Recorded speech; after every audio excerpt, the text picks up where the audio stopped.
Gérard Gégère, 2017, c'est l'année du centenaire de la disparition de Zeppelin. Rappelez-nous qui était Zeppelin. Ferdinand von Zeppelin, effectivement, était un comte allemand né en 1838 sur les bords du lac de Constance, donc tout près de chez nous, et c'est même sur ce site-là qu'il a fait voler le premier plus léger que l'air dirigeable en forme oblongue tel qu'on l'a connu par la suite. Et dans toutes les mémoires, nous avons le Graf Zeppelin et nous avons également le Hindenburg que nous connaissons encore de mémoire. Et cet inventeur, ancien militaire de carrière, a pris sa retraite en 1850 et à ce moment-là, il a décidé qu'il allait être le premier homme à inventer le ballon dirigeable, mais qui portera son nom d'ailleurs, ce sera un nom générique, le Zeppelin, mais il n'a pas tout inventé, il a mis ensemble des pièces que d'autres avaient constituées depuis plus d'un siècle. Alors il n'était pas le premier à avoir songé à voler, puisque ces pilastres de Rosiers, ça remonte à Louis XVI, le premier vol à air chaud, puisque nous vous interviewons dans la région des ballons et de Bertrand Piccard et des aérostiers. Absolument, oui, tout à fait. J'en vois passer comme tout le monde dans la région au-dessus de ma tête. Aujourd'hui, le ballon, bien sûr, n'est plus qu'une curiosité touristique. Des sportifs l'utilisent encore, des publicitaires quelquefois. Mais évidemment, ça a été le départ de toute chose. Est-ce qu'on peut dire que le fait que ce soit contemporain de l'invention de Daimler, le moteur à explosion, il voulait, Zeppelin, que son engin soit dirigeable et il fallait un moteur, il fallait des dérives. Absolument, c'était le grand enjeu et ça a duré très très longtemps. Il faut dire que les inventeurs dans le monde, en Europe mais également aux États-Unis, ont tous cherché à faire d'un ballon un dirigeable proprement dit, à savoir avec une motricité et une manœuvrabilité. Comment est-ce que l'on fait pour redescendre au sol? Parce qu'on sait qu'on lâche du sable quand on veut s'envoler, on coupe le feu quand c'est de l'air chaud. Comment fait-on avec du ballon à hydrogène?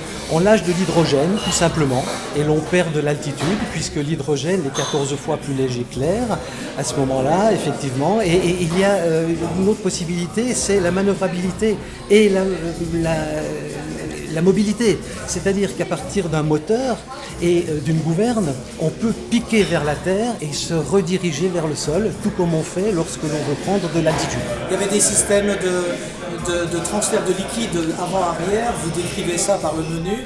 Il y avait l'expérience quand même au départ. Au départ, effectivement. Ensuite, ça s'est amélioré, mais c'est vrai que le premier prototype de Zeppelin, qui porte ce nom-là, le LZ-1, qui a volé le 2 juillet 1900 sur les rives du lac de Constance, avait une sorte de nacelle, effectivement, et de contrepoids.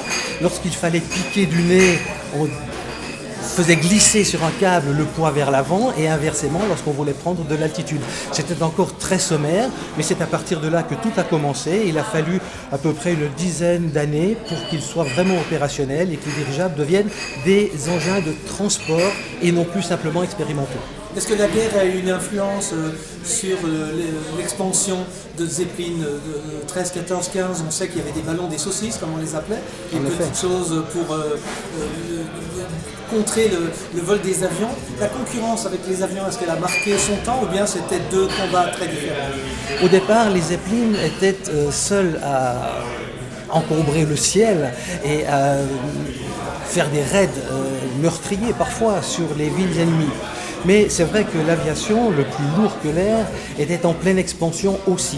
Mais il ne faut pas oublier que pendant ce temps-là, les Zeppelin, eux aussi, acquéraient de l'expérience et que les ingénieurs ont permis à ces dirigeables de voler très très haut jusqu'à 4000 mètres, là où les premiers biplans de la Première Guerre mondiale ne pouvaient pas les atteindre. Donc c'était un combat inégal, mais à la fin de la guerre, le plus lourd que l'air est devenu extrêmement maniable et souvent les dirigeables étaient leur proie.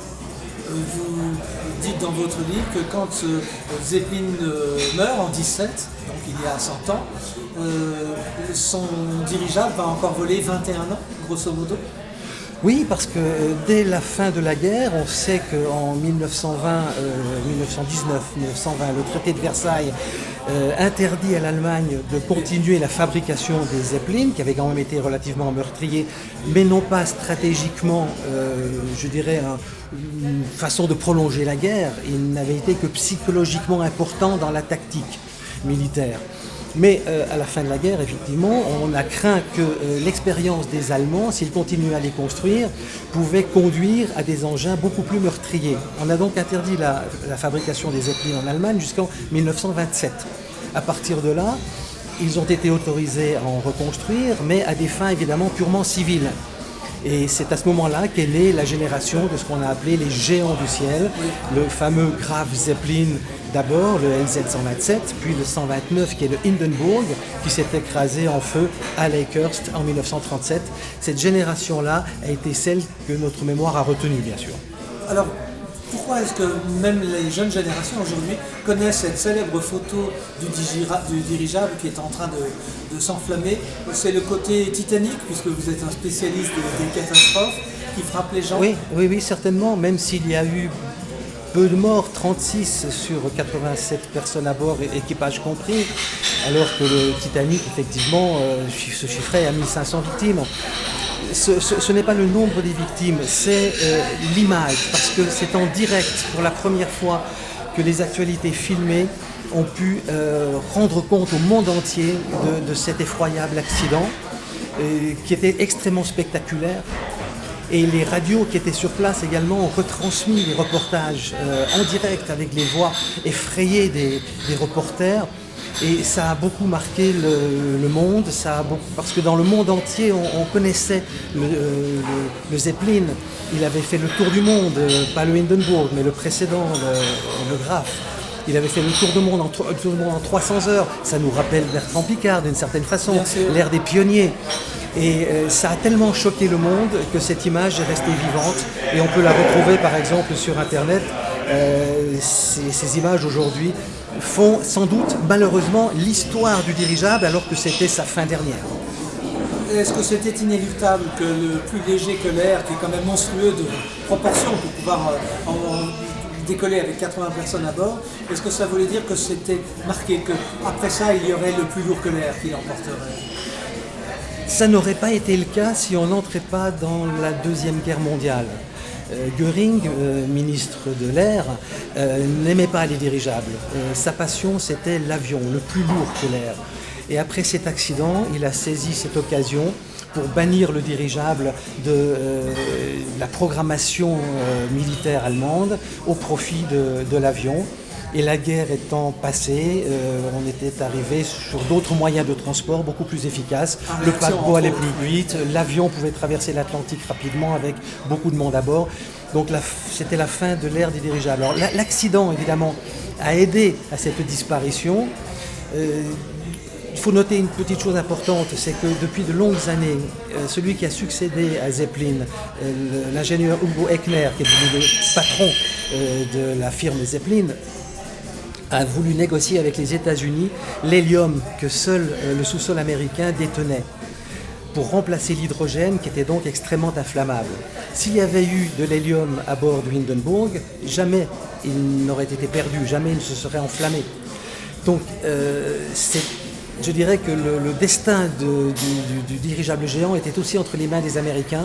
Malheureusement, le Hindenburg naviguait et s'est écrasé avec des croix gammées peintes sur ses dérives, ce qui voulait dire qu'il y avait une velléité du régime nazi de les utiliser à des fins militaires, probablement pendant la Deuxième Guerre mondiale, ce qui a poussé les Américains à un embargo définitif sur l'hélium. Des témoins âgés en Suisse et en France ont vu voler un dirigeable. Oui. C'était en 1938. L'accident est de 1937, les derniers dirigeables ont volé en 1938, c'est vrai. Vous avez recueilli des témoignages de témoins oculaires qui ont vu cette chose-là dans le ciel, il paraît que c'était très impressionnant. Alors effectivement, il y a encore pas des survivants du drame, mais des survivants de l'histoire et de l'époque. Mon père en est un par exemple, il ne vivait pas aux États-Unis à ce moment-là, mais il me parlait récemment encore, il a aujourd'hui 97 ans, il avait donc 17 ans à l'époque, et il me disait oui bien sûr, je me souviens que tout le monde en parlait, je me souviens des reportages à la radio, je me souviens des journaux, de la presse en Suisse qui avait fait ses unes sur cet accident, et c'était quelque chose qui a marqué les mémoires, même ceux qui n'étaient pas présents aux États-Unis le jour de l'accident. Dernière question, on sait que le premier ballon à air chaud est français. Que faisait la France à l'époque où Hindenburg avait mis quand même 20 ans à mettre son invention au point. Que faisait la France, que faisaient les Anglais? Alors dans les années 30, les Anglais et les Américains aussi d'ailleurs, les Français avaient abandonné le dirigeable pour le plus lourd que l'air, pour l'aviation dite moderne. Et la traversée de l'Atlantique. Et la traversée de l'Atlantique. Mais il ne faut pas oublier une chose, c'est que les Français, pour prendre cette formule que je trouve sympathique, avaient la clé du destin du dirigeable, car c'est en France qu'il est véritablement né. Mais ils n'ont pas trouvé la serrure. Merci beaucoup. Donc je rappelle le titre, Zeppelin, ou l'incroyable histoire des dirigeables géants. Merci Gérard.